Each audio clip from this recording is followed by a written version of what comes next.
Hello friends, welcome to Creative Medicine. In this lecture, we will learn about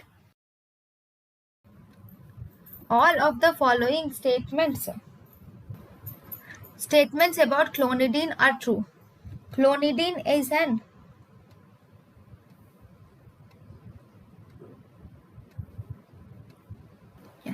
Clonidine is an alpha 2 adrenergic agonist. True. It can cause dry mouth, has side effect.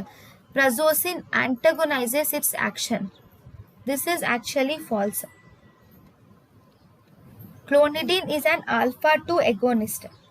Okay, whereas prazosin is alpha 1 selective blocker. So prazosin cannot antagonize the effect of clonidine. Then it inhibits sympathetic flow, correct. So this is false.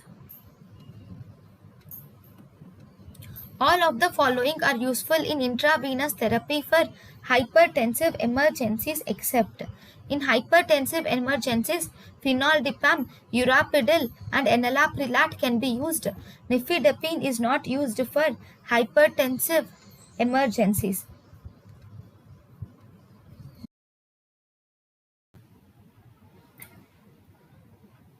thank you and thank you for watching.